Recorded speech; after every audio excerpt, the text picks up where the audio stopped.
Greetings all. This is Joe Van Gombos with the Unitil Energy Efficiency Team. I'm joining the conference this year by representing the New Hampshire Saves suite of energy efficiency programs available to New Hampshire towns, businesses, and residents as we all work together on achieving regeneration and a renewed sense of resilience. New Hampshire Saves is a collaboration of New Hampshire's electric and natural gas utilities working together to provide New Hampshire customers with information, financial incentives, and technical support designed to save energy, reduce costs, and protect our environment statewide.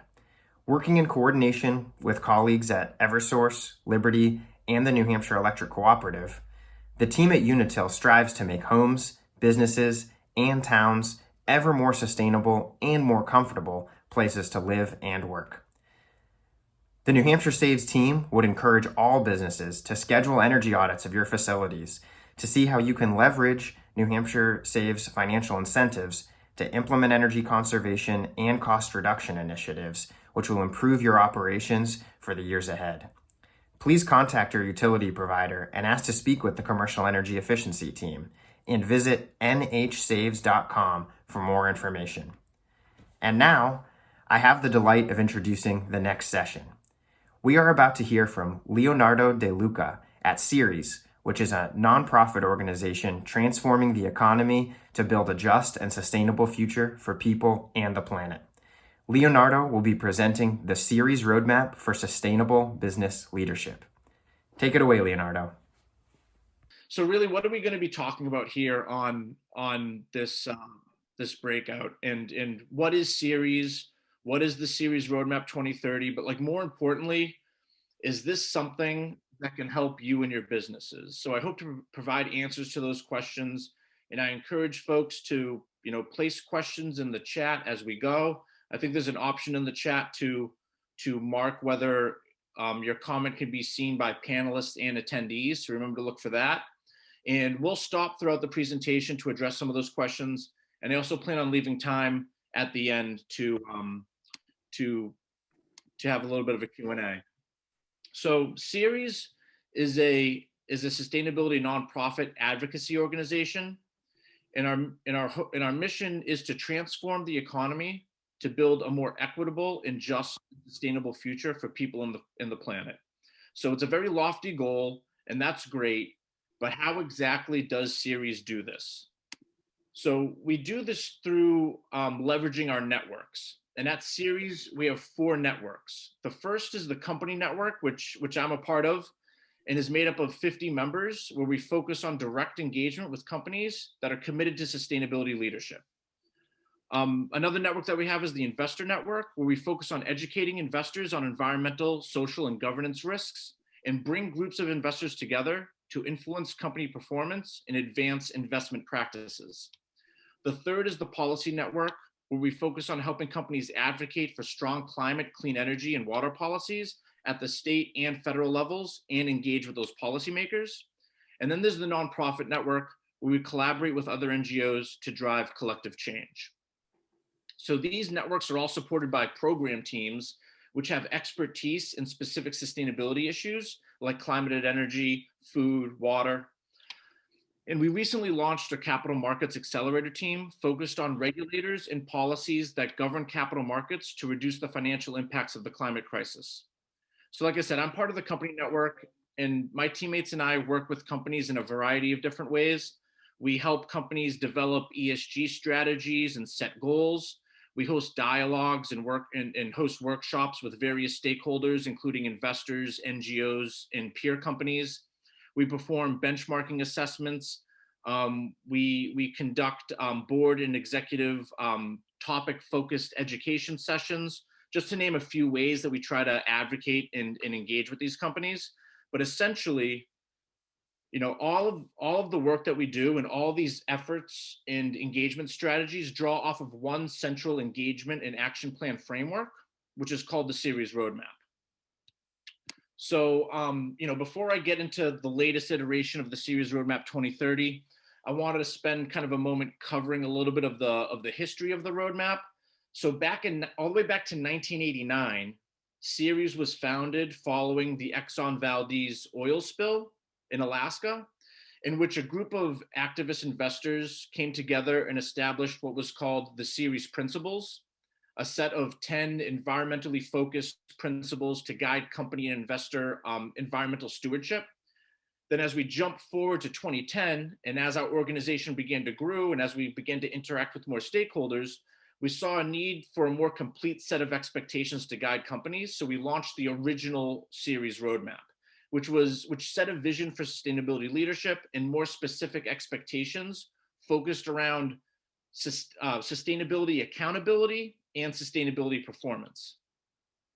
Then as we approach 2020, and given the importance of sustainable progress in the next decade, we developed a new vision for sustainable business leadership and a more advanced set of actions for companies to take over the next 10 years. And on October 7th, 2020, roughly 7 months ago, we launched the Ceres Roadmap 2030. So when I was developing the new roadmap, I wanted to make sure that it conveyed a greater level of ambition, a greater level of urgency, and was very useful to companies. So to do this, my team and I spent about 18 months collaborating and iterating with corporate practitioners, investors, subject matter experts, academics, NGOs, former CSOs, quite a wide range of stakeholders. And our goal was to create an action plan that could be used by any organization within any sector of the economy. Next slide, please. So why develop the new roadmap? Simply put, we felt that business as usual has changed and will continue to change in a way that's going to require companies to address sustainability risks. So sustainability is no longer just a moral imperative, but the actual business case for sustainability has never been stronger. So, even more importantly, not to mention the scientific community tells us that the actions or even the inaction that takes place over the next decade will impact our future for decades to come. So on this slide, I've included some signs that things are continuing to change. For instance, sustainability directed assets now represent more than 40 trillion globally. That's a 200% increase since 2016. And if you're tracking the growth of ESG index funds and sustainability debt instruments like green bonds, you'll see that the trend is increasing, and this number is going to dramatically increase over the years to come. The next one is over 60% of all countries and 20% of the world's largest companies have set net zero greenhouse gas emissions commitments. So this is obviously the new trend that we're seeing. A lot of net zero commitments are being made. There's still a lot of work to be done to make sure that these commitments are rooted in sound strategies, and we're continuing to work with organizations to make sure that that's the case. But it's definitely a positive sign that companies are willing to, announce these net zero goals, even if they don't know exactly how they're going to get there today. So that level of ambition is encouraging. The next one, more than 2/3 of millennials expect employers to have a purpose-driven mission and their individual jobs to have a societal impact. So anecdotally, just, speaking with folks in the workforce, I've started to see this trend take hold. And this number doesn't even include, how Gen Z employees feel about having a purpose-driven mission as part of their career path. So we expect that trend to continue as well. And then recently on Earth Day, President Biden announced a new target for the US to achieve 50 to 52% reduction in greenhouse gas emissions by 2030. So this is obviously a big announcement that will likely be followed by significant policy changes in the near future. And then lastly, on the regulator side, including the SEC, they're currently holding convenings and gathering input for consideration on mandatory ESG disclosure. And so though some of your companies may not be publicly traded, you may not be too concerned about federal regulators, this indicates a big swing in terms of what kind of information stakeholders are going to be demanding from companies. And I think that ESG disclosure is going to be part of that normal taxonomy to determine a company's value and performance. Next slide, please. So how did we structure the Ceres Roadmap 2030 framework and action plan? The Ceres Roadmap 2030 is organized into three main components. We have the critical impact actions, the business integration actions, and the systems change actions. You can think of the critical impact actions as the environmental and social issues that are most material across sectors and have the greatest potential to disrupt the planet, communities, and the economy. These are the performative elements of the roadmap. This is how we expect companies to change their interaction with the natural world and communities. As for the business integration actions, these are the key systems that must be improved to better integrate sustainability into company decision making. And these are the accountability and governance systems that get put in place to ensure long-term success as part of a sustainable business strategy. And then there's systems change actions. So central to the idea that no one company can completely transform the economy alone. This covers key actions that companies can take that go beyond their four walls and drive change across industries and the economy. So I know I kind of went through a high overview and we're going to unpack some of these, but I wanted to kind of start off here with our first polling question. So Molly, if you could initiate that for us, if you're available.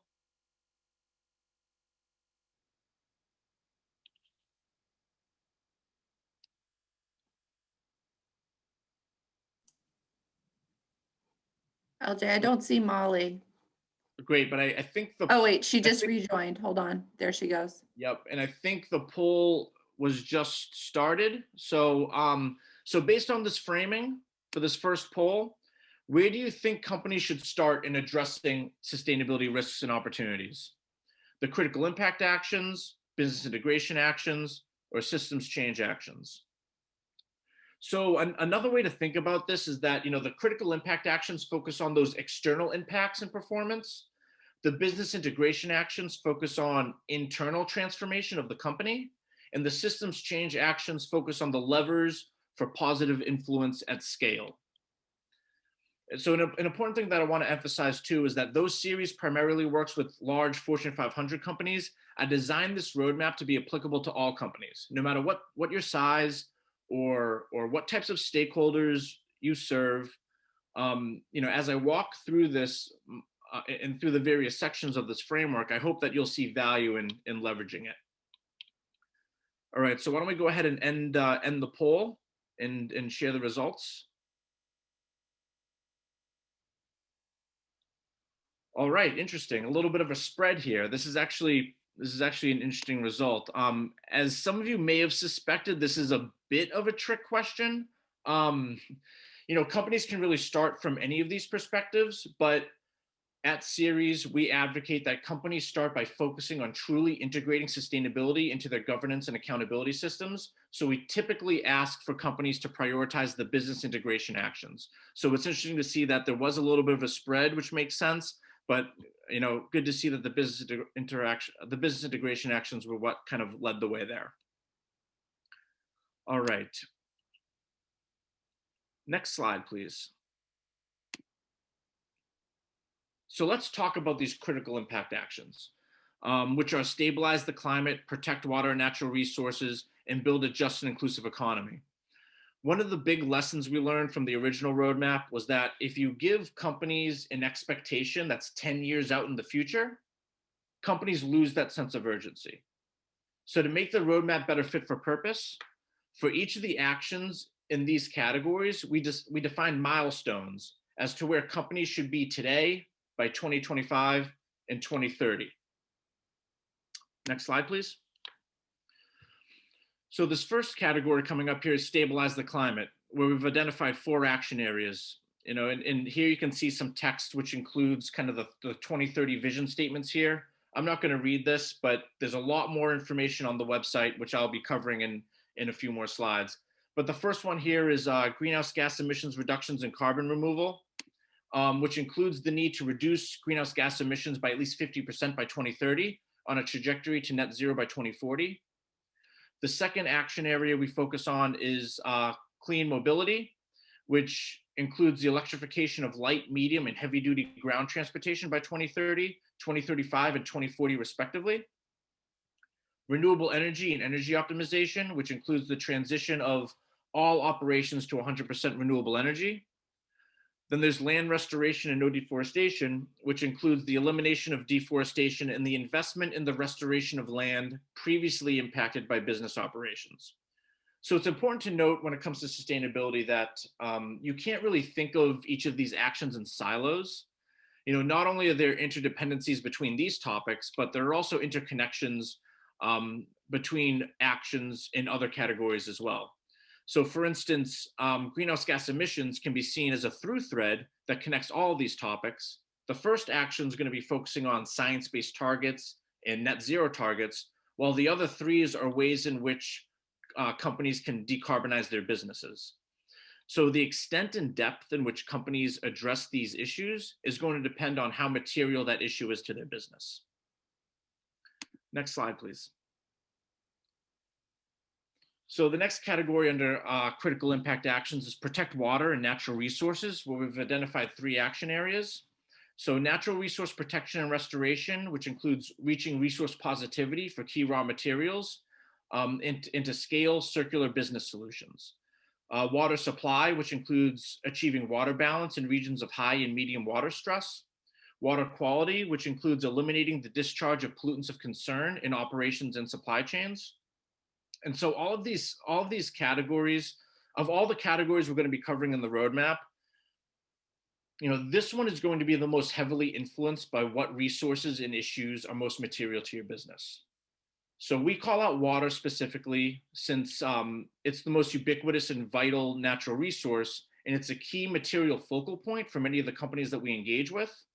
But at this point in the roadmap's development, this category and its actions are relatively high level in order to apply broadly to all businesses, but we're in the process of developing sector-specific overlays, which will call out specific guidance and with respect to key resources across the value chain. So some of these to come will include agricultural commodities, key metals and minerals, and downstream waste such as plastics. We also recognize that there's currently a lot of work going on and being developed around biodiversity impacts, and plan to add that guidance with respect to biodiversity in the future. We're just waiting to see what kind of the global sustainability community kind of lays out as practical next steps for companies to monitor and evaluate their biodiversity impacts. Next slide, yep, thanks, is in the last category under critical impact actions is building a just and inclusive economy, where we have 4 action areas. The first is human rights, which includes respecting human rights and advancing social progress. Then we have equity, diversity, and inclusion, which includes fostering a culture of anti-discrimination and creating an inclusive workforce. There's wage and benefits equity, which includes equal pay and benefits for comparable work. And then a just and inclusive transition, which includes enabling an economic future that supports the well-being of workers and communities. So having gone through these 11 kind of focus areas covering these issues and critical impact actions, I'd like to initiate our second poll question. So that should be popping up in a minute. It's going to be asking, has your company identified where to focus their sustainability efforts? We haven't really begun yet. We haven't formally identified them, but our company has priorities. We've formally identified them and have communicated them across the organization, or we've performed a materiality assessment analyzing sustainability priorities using input from key stakeholders. So again, this is an example of where issues are not siloed and highly interdependent. For instance, at Ceres, we see respecting human rights as a fundamental business imperative. One of those rights is non-discrimination, which is unpacked further under equity, diversity, and inclusion. Wage and benefits equity is just one way that companies can address discrimination. And then a just transition looks at how companies can implement solutions going forward in an equitable way. So the topic of just transition is an interesting one. It's a good example of how environmental and social issues can intersect. For example, if a food company wants to implement a decarbonization solution to farmers in their supply chain, how can that be done in a way that's not only efficient, but also equitable? So let's go ahead and look at the poll results. And yeah, it looks like, folks are really kind of just starting out in this journey. As you can suspect, we want to see folks try to get down to that to that level where they're actually engaging with key stakeholders and regularly performing materiality assessments. But it's good to see that folks are identifying their key issues and at least communicating that out to their organization for the most part.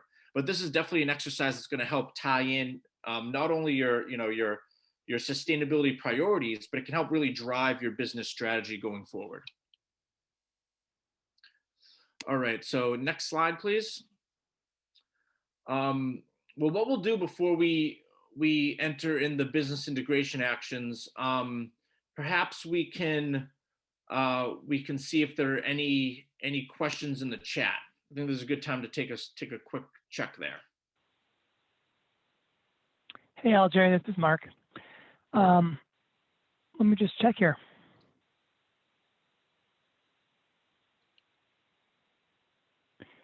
This is a comment from Susan Kaplan. The public typically doesn't consider water, drinking water, wastewater, and agricultural use. How are Ceres companies thinking not only of their own operations, but also educating their people and communities about ensuring safe, accessible, and affordable water?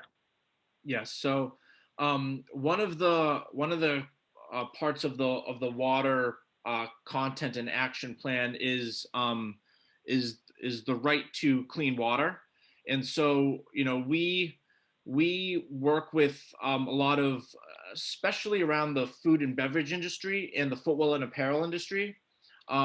We collaborate with them and really focus kind of deep in their supply chains as to, where they're locating their operations, where they can identify watersheds that are considered under high stress.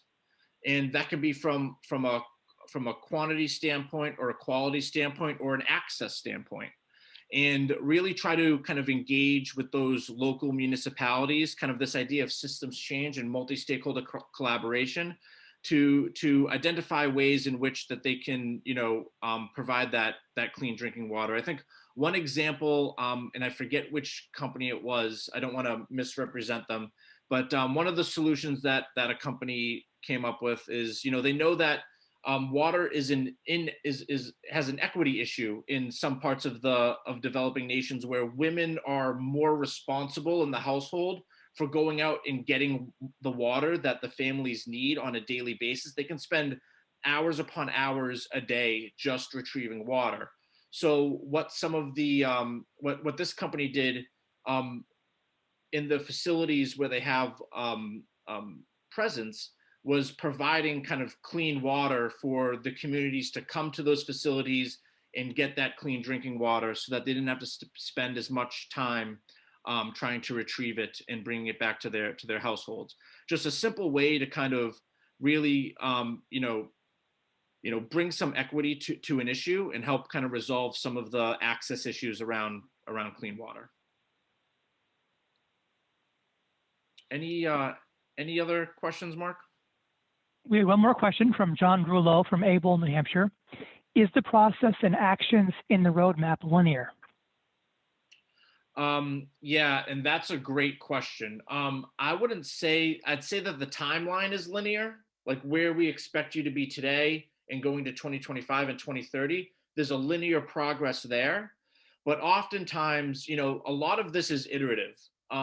You're gonna set a goal, and you're going to try to build the processes and procedures around establishing that goal. And sometimes you're going to have to go back, gather data, and readjust and make changes. And so there's constantly this dynamic in this balancing act going between, how do we set, ambitious goals, and then how do we transform our organization internally to support those things? We are constantly asking companies to go through this process of like reassessment. So even when you set your science-based targets, the science can change. You may need to make some adjustments there. More guidance might come up on how to deal with issues like scope 3. Things might change like in 2020, COVID hit, something that we weren't really expecting. Now having kind of redundancies in your supply chain or allowing for your workforce to work remotely now becomes a significant and key issue that needs to be integrated into your business. So there constantly needs to be this dynamic of going back and assessing what are your most material issues, what could potentially impact your business the greatest, and then adjusting your plans and strategies accordingly. All right, why don't we go into the business integration actions? Again, my plan is to kind of save some time for the end for more questions. But now let's talk about this internal transformation. So the next section of the roadmap, we're talking about these integration actions that fall under strategic planning and execution, business accountability, and transparency and disclosure. And again, we identified these as the key processes that must be improved to better integrate sustainability into company decision making. So if you go to the website, you'll notice that we've treated the business integration actions a little differently. They're not, the actions aren't organized across milestones over time. They're just listed there because in the justification for doing this is that we believe that these internal mechanisms, these actions to transform your company, are things that can be acted upon today. We don't want companies to wait 10 years to move on this. So in fact, the sooner that companies embrace these business integration actions, I think the sooner that they'll be positioning themselves to improve performance across those critical impact actions that we just covered. Next slide, please.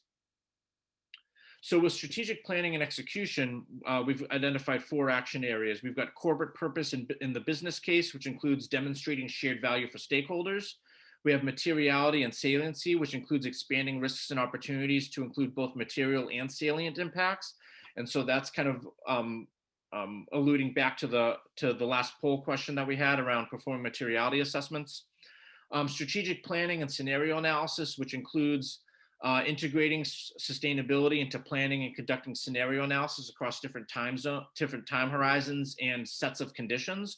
So if you were fortunate enough to join the keynote presentation by Margaret Heffernan yesterday, she spoke quite a bit about the importance of scenario analysis. So I encourage you all to check that out. And then we have stakeholder voice, which includes providing key stakeholders with a platform to provide feedback. So regardless of what kind of company you are, these are all things that companies can start working on today. Next slide, please. So under business accountability, we have 3 action areas. So the first is board oversight, which includes formalizing the board's oversight of sustainability risks. Now, some of you may not have boards, and some of you may have boards. And if you don't have a board, then that's fine. Then maybe you skip this specific action area. But when we look at senior management accountability, this is talking about holding senior leadership accountable for material sustainability risks, and more importantly, trying to tie their performance against those objectives to compensation. And then lastly, we have workforce accountability, which includes training and incentivizing the workforce to embed sustainability into their work. So with that kind of framing, why don't we initiate the 3rd polling question, which is going to be asking you all, which best describes your company's approach to managing sustainability? 1 is that, we don't really talk about it. 2, there are occasional conversations here and there. 3, it's the responsibility of specific people or a specific person at the company. And 4, it's part of everyone's roles and responsibilities. So I don't know if I haven't seen that poll pop up, but hopefully we can get that going. You all can kind of pitch in on that. And what I'll say while we're pulling up that poll, this idea of integrating and embedding sustainability across the organization brings up a point that I like to make, which is, the goal shouldn't be to build a sustainability strategy within your business, but to create a sustainable business strategy, right? So right now, if your goal is to stand up a sustainability team, have them develop the sustainability strategy, that's fine as an initial step. But ultimately, sustainability should be a filter or a lens that your company looks through for its entire strategy. All right, why don't we take a look at the results here, and I can kind of see them coming in, and great. I mean, this is good to see. I mean, my hope was that everyone kind of has their sights on that final option there, where it's part of everyone's roles and responsibilities. And I'm happy to see that folks are at a minimum having occasional conversations about it, right? So whether it's your supply chain management, your human resources function, finance, product development, sales and marketing, each business unit and each role can contribute or, detract from your sustainability progress. So it's important that you embed these things across your organization and across roles. All right, next slide, please. So with transparency and disclosure, I'll try to move through this one a little more quickly because it's a much heavier focus point and a much heavier point of emphasis when we talk to publicly traded companies. But even if you're a private company, each company should consider how they're communicating their environmental and social impact. As I mentioned earlier, I believe that we're about to see a big shift in what kind of information stakeholders of all kinds are demanding from companies. I don't think we're far away from business partners and investors asking companies for metrics like carbon adjusted earnings alongside traditional cash flow figures. So that's definitely something to kind of think about and keep an eye on. But to be clear, the roadmap is not a disclosure framework, it's an action plan. So these actions here, they describe what high quality disclosure should look like. And we include guidance and links and references to various disclosure frameworks on the website. But under this category, but ultimately we're not trying to recreate the GRI or the SASBs of the world. It's really just meant to help guide high quality disclosure. So some of those characteristics are, having your disclosures be consistent and integrated, having them be decision useful, which includes quantitative and qualitative data. Make sure that they're comparable kind of over time and with other disclosures by following kind of globally agreed upon standards and metrics, and making sure that they're stakeholder relevant, that your disclosures are addressing the concerns and communicating to relevant key stakeholder groups. So why don't we go ahead and pause for questions here? Let's see, Mark, if we have any other questions in the hopper. I can try to address some that are coming through. Sure. As a follow-up to Susan Kaplan's question in connection with safe, accessible, and affordable water, Walter Payne asks, in places with more demand than supply for water at existing prices, shouldn't the price be raised to reduce demand? And then he goes on to say, this will lead businesses to locate where there's lots of water relative to demand, low price, rather than not as much high price. Prices for the first 50 gallons a day, say, could be kept low so that average families wouldn't be affected by the higher price, while industrial and agricultural uses would be. Yep, and I completely agree with that. And I think one of the issues that we have, generally speaking, in one of these systemic changes that need to take place is valuing these things in the market that don't have a price or a value. Water is one example, pollution is another. So you hear a lot about setting a price on carbon. I think similarly, we need a price on water. And we're actually going through, Ceres in particular is going through an exercise with the Norwegian government. We're collaborating with them on the Valuing Water initiative. So if you're interested in kind of how that's going about, I encourage you to check out the Valuing Water initiative.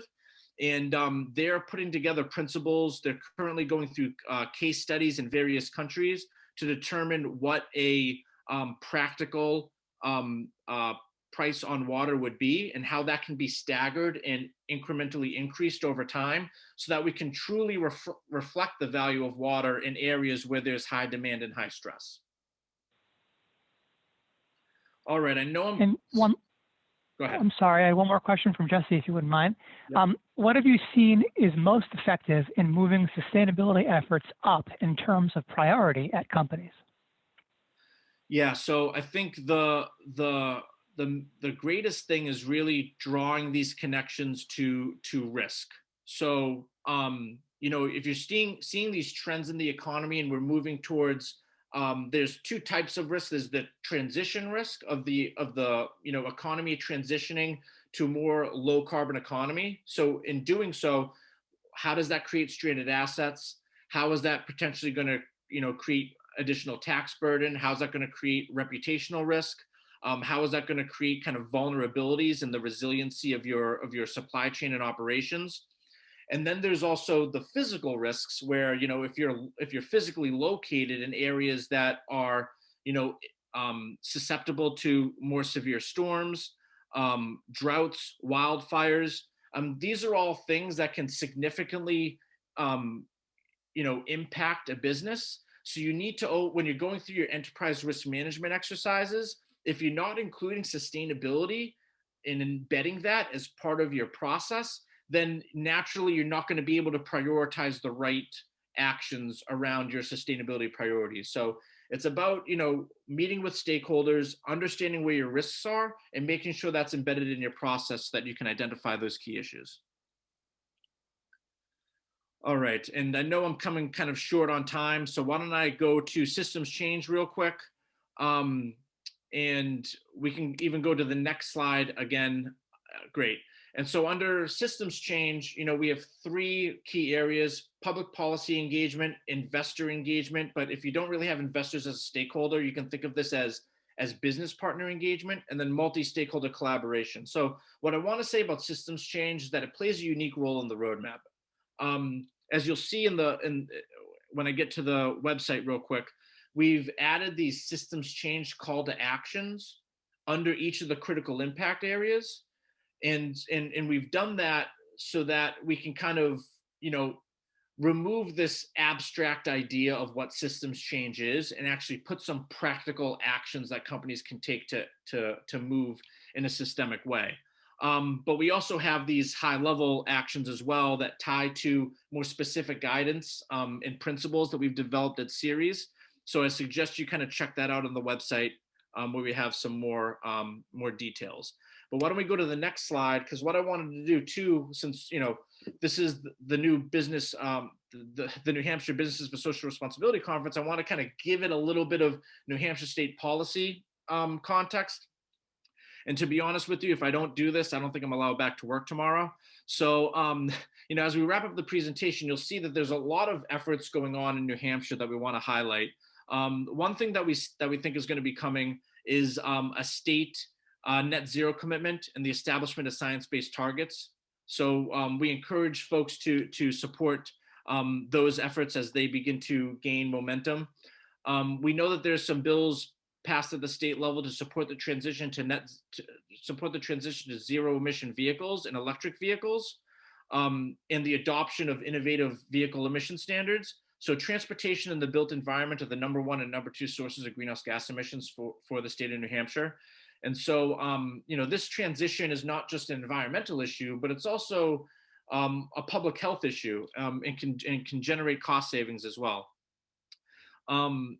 Then we've got federal policies to create sustainable jobs and avoid funding fossil fuel infrastructure. So not only promote the necessary development of green infrastructure, but by additionally funding fossil fuel infrastructure, this locks us into further warming, creates the potential for stranded assets. We also know there's a proposal for a 25% renewable energy goal by 2025 and the financing of offshore wind energy generation. They say that the Northeast is the Saudi Arabia of offshore wind energy. So we hope that you all kind of support those efforts, since it's a key resource in decarbonizing our economy. And lastly, I just want to point out that we ask that you all sign and support the clean energy principles if you haven't done so already, which can be found on the New Hampshire Businesses for Social Responsibility website.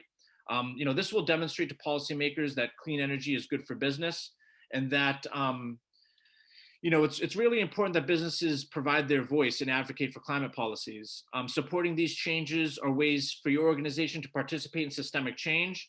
But by preparing for these things now, it also provides the opportunity to be more sustainable and develop a competitive advantage. So with just a couple minutes left, why don't we go to the next slide? And so this is kind of a view of the website. Why don't you go to the next slide again? I encourage you all to visit the website. You can see that we include a lot more detail. There's a lot more tabs that cover those systems change call to action, getting started, disclosing progress, other resources. So if you want to go to the website, it's free, it's publicly available. You can provide some questions, comments, and feedback there on the site that'll eventually get back to me. And we're working pretty diligently to add these sectoral overlays, do more issue-specific guidance, add a self-assessment tool. We're doing educational videos to unpack some of the terminology here. So, I know I kind of ran through a bit of that at the end, but I hope you folks kind of got something away from this. And go go and check out the roadmap.